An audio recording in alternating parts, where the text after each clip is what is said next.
Hello. आज हम देखेंगे entries related to income and expenses. Last class में हम लोग ने परचेज सेल के बारे में एंट्रीज करी थी। तो देखिए, अब जैसा कि नॉमिनल अकाउंट, हमको पता है कि जितना भी इनकम है, एक्सपेंसेस है, ये सब क्या है? नॉमिनल अकाउंट है। ठीक है। और नॉमिनल अकाउंट का रूल क्या है? Debit all the expenses and losses, credit all the income and gains. ठीक, सीधा सा रूल है कि एक्सपेंसेस को हमें डेबिट करना है और इनकम को हमें क्रेडिट करना है। ठीक है, आइए इसको एग्जांपल से समझते हैं। ठीक, तो फॉर एग्जांपल हमने रेंट पे किया। ठीक, रेंट पेड।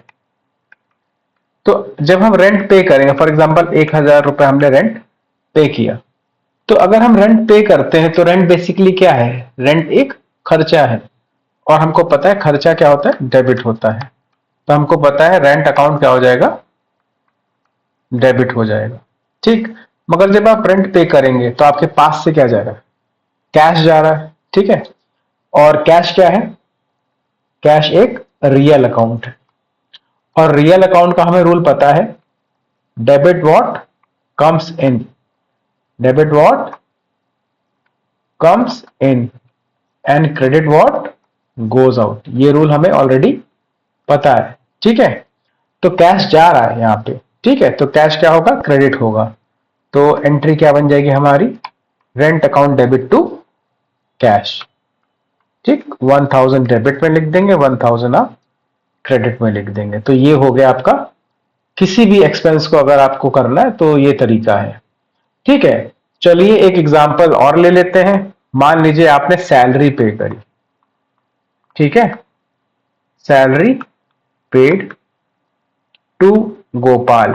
ये एंट्री बहुत से बच्चे गलत करते हैं। अब इसमें गलत क्या करते हैं? वो गलत यहां पर करते हैं कि वो गोपाल को कंसिडर करने लगते हैं। देखिए होता क्या है, जैसे मान लो सैलरी है, सैलरी आपका खर्चा है। ठीक है, तो आपको पता है कि भाई सैलरी हमें क्या करना है? डेबिट करना है। तो कुछ इस तरीके से इसकी एंट्री होती है। अब बच्चे गड़बड़ क्या करते हैं? कुछ बच्चे सैलरी की जगह गोपाल को डेबिट कर देते हैं, जो कि गलत है। ठीक, क्यों गलत है अभी हम देखेंगे। तो पहली बात तो यह है कि सैलरी आपका खर्चा और सैलरी डेबिट होगा। ठीक है, सैलरी आपने डेबिट कर देनी है।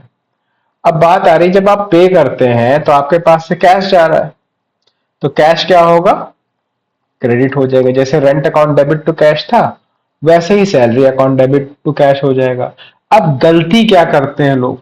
लोग गलती करते हैं, कोई एंट्री कर देता है गोपाल टू कैश, कोई एंट्री कर देता है सैलरी टू गोपाल। तो ये देखिए, ये दोनों ही एंट्री क्या है? ये दोनों ही एंट्री गलत है। बताइए कैसे? देखो, अगर हम, जैसे गोपाल मेरे लिए काम कर रहा है, ठीक है, और हम गोपाल को उसके कंपनसेशन दे रहे हैं। ठीक, तो अगर हमने ये एंट्री पास कर दी, तो इस हिसाब से तो गोपाल हमारा क्या बन जाएगा? डेटर बन जाएगा। अच्छा, डेटर का क्या मतलब होता है? ऐसा व्यक्ति जिससे हमको पैसा लेना है। तो जब गोपाल ने अपनी सैलरी मुझसे ली है, तो क्या आप सैलरी उससे वापस ले लोगे? जो पैसा आपने उसको दिया है, क्या उसके लिए वो आपका डेटर बन जाएगा? नहीं। तो ये एंट्री सरासर गलत है। अच्छा, दूसरी एंट्री क्या है? Salary to Gopal. इसमें क्या गड़बड़ है? इसमें सैलरी तो ठीक है, चलो डेबिट होता है, बट गोपाल को आपने क्रेडिट क्यों कर दिया? भाई गोपाल को आप सैलरी दे रहे हैं, तो गोपाल आपका क्रेडिटर थोड़ी बन रहा है। ठीक, तो ये एंट्री भी गलत है। तो करेक्ट एंट्री क्या है? Salary to cash. आप सैलरी चाहे किसी को भी दीजिए, ठीक, रेंट आप किसी को भी दीजिए, बट आपके पास से क्या जा रहा है? कैश जा रहा है। ठीक, तो ना वो आपका डेटर है, ना वो आपका क्रेडिटर है। ठीक है, तो ये तो हो गई एक्सपेंस की एंट्री। अब दुनिया जहां का कोई भी एक्सपेंस हो, चाहे वेजेस हो, चाहे ट्रेड एक्सपेंस हो, चाहे ऑडिट फीस हो, चाहे आपका सेलिंग एक्सपेंसेस हो, ठीक है, चाहे डिस्ट्रीब्यूशन एक्सपेंसेस हो, कुछ भी हो, तो एंट्री आपकी ये हो रही व्हेन इट इज पेड। अच्छा, यहां पर मैंने उन एंट्रीज का जिक्र किया है जिनको हम ड्यूरिंग द ईयर पे कर रहे हैं। कुछ एक्सपेंसेस ऐसे भी होते हैं जो पेएबल होते हैं। अब पेबल का क्या मतलब? पेबल का मतलब ऐसे खर्चे जो ड्यू हो गए हैं बट नॉट पेड। भाई रेंट ड्यू हो गया था बट अभी हमने उसको पे नहीं किया है, ठीक है। ऐसे सैलरी ड्यू हो गई बट अभी हमने उसको पे नहीं किया है। तो अब बात आती है कि अगर हमने पे किया तब तो हमने एंट्री कर दी, बट अगर हमने पे नहीं किया तो फिर हम उसकी एंट्री क्यों कर रहे हैं? तो भाई इसके पीछे का जो कॉन्सेप्ट है वो है मैचिंग कॉन्सेप्ट। इसके पीछे का कॉन्सेप्ट क्या है? Matching concept. अच्छा, मैचिंग कॉन्सेप्ट क्या कहता है? मैचिंग कॉन्सेप्ट कहता है, देखो भाई ऐसा है, करंट ईयर के जितने भी खर्चे हैं इन्हें आपको करंट ईयर में दिखाना है, ठीक। और they should be shown against current year income, they should be charge against current year income. तो इसको आप सिंपल लैंग्वेज में ये समझ लीजिए कि करंट ईयर में करंट ईयर का खर्चा आपको दिखाना है। इसका मतलब अगर प्रीवियस ईयर का कोई खर्चा है तो आपको करंट ईयर में नहीं दिखाना। फॉर एग्जांपल मान लो आप अकाउंटिंग कर रहे हैं 1 अप्रैल 2025 से 31 मार्च 2026, ये आपका क्या है? ये आपका करंट ईयर है, ठीक है। तो इसका मतलब ये हो गया कि कोई भी एक्सपेंस है, if it is related to for example previous year का मतलब ये हो गया 1 अप्रैल 2024 से 31 मार्च 25, ये हो गया क्या? This is the expense related to previous year. तो ये करंट ईयर में नहीं आएगा, ठीक है। तो हम क्या बना रहे हैं? हम 1 अप्रैल 25 से 31 मार्च 26 की अकाउंटिंग कर रहे हैं। तो जो प्रीवियस ईयर है 24-25, उसका कोई भी खर्चा हमको इस साल की प्रॉफिट एंड लॉस में नहीं दिखाना। ऐसे ही कोई इनकम है तो उसको भी हमें करंट ईयर में नहीं दिखाना। ऐसे ही अगर कोई नेक्स्ट ईयर का एक्सपेंस है या कोई नेक्स्ट ईयर की कोई इनकम है, तो अगर दैट इज रिलेटेड टू 1 अप्रैल 2026 से लेकर 31 मार्च 2027, ठीक है। अगर कोई ऐसा एक्सपेंस है या कोई ऐसी इनकम है जो नेक्स्ट ईयर से रिलेटेड है तो इसको भी हमें शो नहीं करना है। ये है मैचिंग कॉन्सेप्ट। बात समझ में आ रही है? अगर आपको ये बात समझ में नहीं आ रही तो आप कमेंट सेक्शन में आप लिख सकते हैं, तो इस पर मैं अलग से फिर से एक वीडियो आपको बनाऊंगा, ठीक है। अच्छा, तो हमें ये पता चल गया कि करंट ईयर के एक्सपेंसेस और करंट ईयर के इनकम हमें करंट ईयर में दिखाने होते हैं। प्रीवियस ईयर या नेक्स्ट ईयर का कोई भी एक्सपेंस या खर्चा हमको नहीं दिखाना होता है। तो अब बात ये आ जाती है कि भैया मान लो कि रेंट आपका ड्यू था, रेंट फॉर दिसंबर मान लो ड्यू बट नॉट पेड, ठीक है। तो अब बात ये है कि ड्यू है बट नॉट पेड है। तो इसका मतलब ये कि अगर मैंने इसकी एंट्री नहीं करी, अगर मैं इसकी एंट्री नहीं करता हूं, इफ एंट्री नॉट डन, तो इसका मतलब क्या मैचिंग कॉन्सेप्ट फॉलो हो रहा है? मैचिंग कॉन्सेप्ट कहता है कि भैया करंट ईयर का खर्चा है, करंट ईयर में आप इसको दिखाइए। तो भाई करंट ईयर में मेरा दिसंबर आ रहा है, ठीक है। तो अब मैं क्या करूं? क्या मैं इसको ना दिखाऊं? तो ऐसे तो फिर मेरा मैचिंग कॉन्सेप्ट फॉलो नहीं होगा। तो अब मैं क्या करूं? तो मैं करूंगा, देखो एंट्री तो करनी पड़ेगी क्योंकि मुझे मैचिंग कॉन्सेप्ट को क्या करना है? फॉलो करना है। तो अब मैचिंग कॉन्सेप्ट को सपोर्ट करने के लिए एक दूसरा कॉन्सेप्ट आता है जिसको बोलते हैं एक्रूवल कॉन्सेप्ट। क्या है भैया? एक्रूवल कॉन्सेप्ट है। एक्रूवल कॉन्सेप्ट क्या कहता है? एक्रूवल कॉन्सेप्ट कहता है कि कोई भी ट्रांजैक्शन, ठीक है, इसको आप रिकॉर्ड करो, इसको आप रिकॉर्ड करो व्हेन इट इज ड्यू, ठीक। अगर वो ड्यू हो गया तो आप उसको रिकॉर्ड करो। सर कैश पे किया है नहीं किया, इससे कोई मतलब नहीं है। इररिस्पेक्टिव ऑफ कैश पेड और रिसीव्ड, चाहे कैश मिला हो चाहे ना मिला हो, उससे आपको कोई मतलब नहीं है। ठीक, तो ये आपका है एक्रूअल कॉन्सेप्ट। अच्छा, तो कैसे करेंगे? तो भाई मान लो rent due but not paid, rent due but not paid, तो क्या करेंगे? सर रेंट खर्चा होता है, तो रेंट को तो डेबिट करेंगे। बोलो हाँ, एकदम करेक्ट है। मगर जब हम रेंट पे करते थे तो क्या करते थे? यहां पर कैश लिखते थे। बट प्रेजेंट केस में क्या कैश जा रहा है? नहीं, कैश तो जा नहीं रहा। तो क्या हम कैश को क्रेडिट कर सकते हैं? नहीं कर सकते। तो हम क्या करेंगे? फॉर द टाइम भी एक टेम्परेरी अकाउंट बनाएंगे और उस अकाउंट का नाम रख देंगे रेंट पेएबल। क्या रख देंगे? Rent payable. ठीक, तो जब हम ये एंट्री करेंगे तो हमारी रेंट क्या होगा? डेबिट हो जाएगा।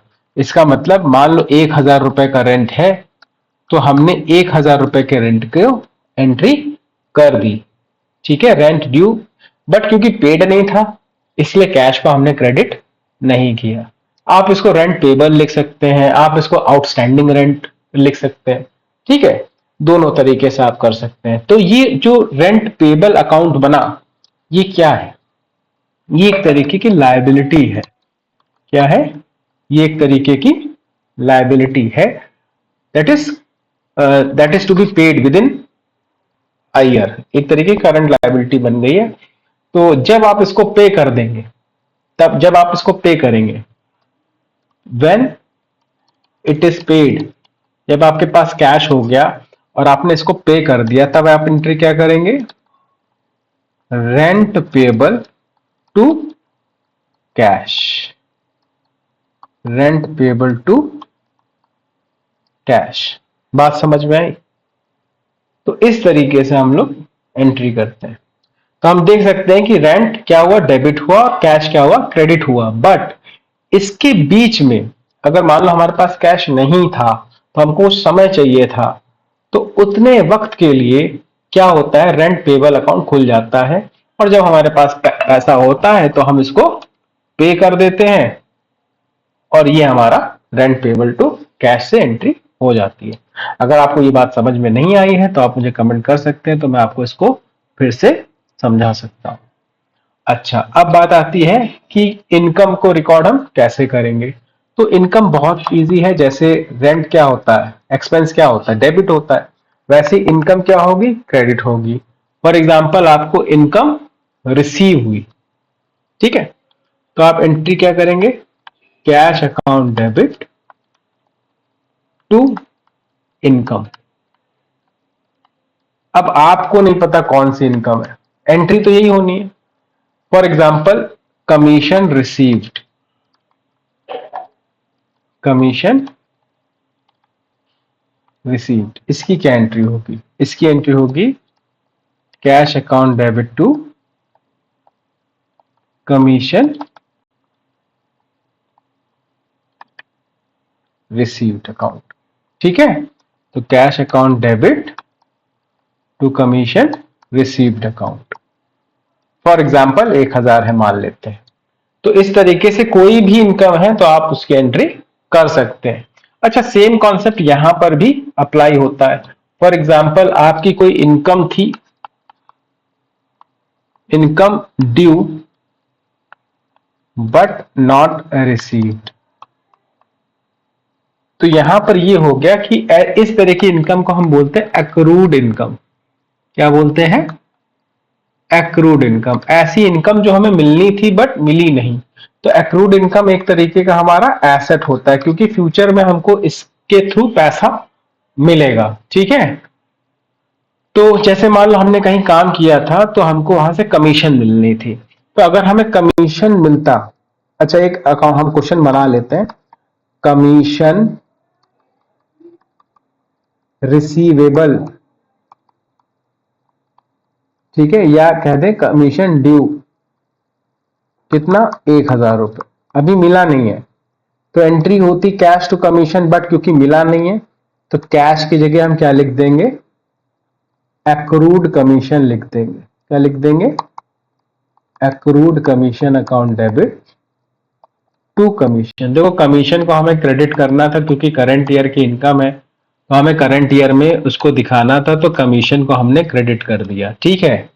बट क्योंकि कैश रिसीव हो नहीं रहा था इसलिए हमने कैश को डेबिट नहीं किया था। So for the time being, थोड़ी देर के लिए हमने एक टेम्परेरी अकाउंट बनाया जिसका नाम रखा एक्रूड कमीशन, और ये एक तरीके का शॉर्ट टर्म एसेट है। और जब हमको कमीशन रिसीव हो जाएगी, when above commission is received in future, तब हम क्या एंट्री करेंगे, तब हम एंट्री कर देंगे cash account debit to commission, नहीं अक्रूड कमीशन, ठीक है। तो इस तरीके से हम एंट्रीज करते हैं, ठीक है। तो ये हो गया आपका एक्सपेंस और इनकम। अच्छा, इन्हीं दो कॉन्सेप्ट पे दो टॉपिक और हैं जो मैं आपको नेक्स्ट क्लास में कवर करूंगा। एक होता है आपका प्रीपेड एक्सपेंस, ये क्या है, और दूसरा होता है आपका अर्न इनकम, ठीक है। तो ये दो टॉपिक मैं आपको नेक्स्ट क्लास में बताऊंगा, और ये भी बताऊंगा कि देखो जो अभी मैंने दो एंट्री कराई है, आउटस्टैंडिंग एक्सपेंस की और एक्रूड इनकम, ये तो ड्यूरिंग द ईयर होती है, बट जो प्रीपेड एक्सपेंस और अर्न इनकम की जो एंट्री होती है, ये आपकी जब हम फाइनल अकाउंट्स बना रहे होते हैं उस वक्त होती है, ठीक है। तो कैसे होगा, क्या होगा, जानेंगे हम नेक्स्ट लेक्चर में। तब तक के लिए बाय बाय।